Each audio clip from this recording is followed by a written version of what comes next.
এমনি জনি আপনি লিখেছেন, আমি অনেক আগে ব্যবসা করতাম, তখন মাপের মধ্যে অনেক গরমিল করতাম। আমি এখন বিদেশে থাকি ৯ বছর যাবৎ। আমার এই পাপ থেকে মুক্তির উপায় কি? আল্লাহ মাফ করুন, সে সমস্ত লোকগুলোকে খুঁজে বের করা তো সম্ভব নয়। এজন্য কিছু দান সাদাকা আপনার আনুমানিক যত মানুষের যত হক মেরেছেন সেটা অনুযায়ী আপনি দান সাদাকা করে দায়মুক্ত হওয়ার চেষ্টা করবেন এবং আল্লাহর কাছে মাফও চাইবেন। তাদের তরফ থেকে দান করবেন, আল্লাহ পাওনাদারদের তরফ থেকে আমি দান করছি। প্রতিনিয়ত কিছু দান করে আপনি দায়মুক্ত হওয়ার চেষ্টা করবেন। এমনি সাকিব আল হাসান আপনি লিখেছেন, ফজরের নামাজে উঠতে পারি না, করণীয় কি? ফজরের নামাজে উঠতে পারছেন না, এটার জন্য আপনাকে রাতে তাড়াতাড়ি ঘুমাতে হবে, এশার পর দেরি করা যাবে না এবং মোবাইল টেপাটেপি করা যাবে না। সন্ধ্যার পর থেকে মোবাইল থেকে দূরে থাকবেন এবং ঘুমের চেষ্টা করবেন। যত তাড়াতাড়ি ঘুমাতে চেষ্টা করবেন এবং ঘুমাতে পারবেন, ইনশাআল্লাহ ফজরের নামাজ আদায় করা তত সহজ হবে।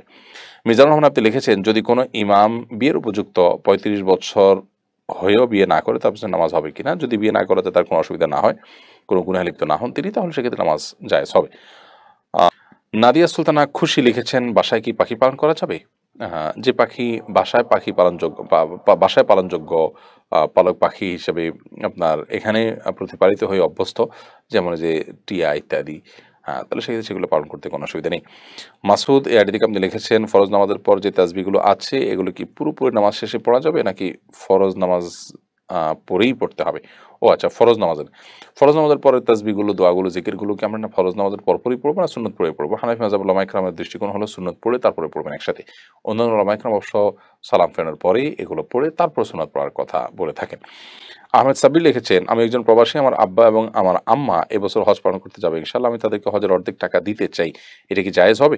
অনেক বলে নিজের হজের টাকা নিজে পরিশোধ করতে হবে। ভাই আহমেদ সাব্বির, আপনার বাবা-মার হজের টাকা আপনি দিয়ে দিতে পারেন, কোনো অসুবিধা নেই। ওনাদের টাকা ওনাদেরকেই দিতে হবে এমন কোনো কথা নেই। অন্যজন টাকা দিয়ে দিতে পারে। আর্থিক ইবাদতে একজন অন্যজনকে টাকা দিয়ে দিলে সেটা আদায় হয়। হালাল হতে হবে, এটাই হলো মূল বিষয়।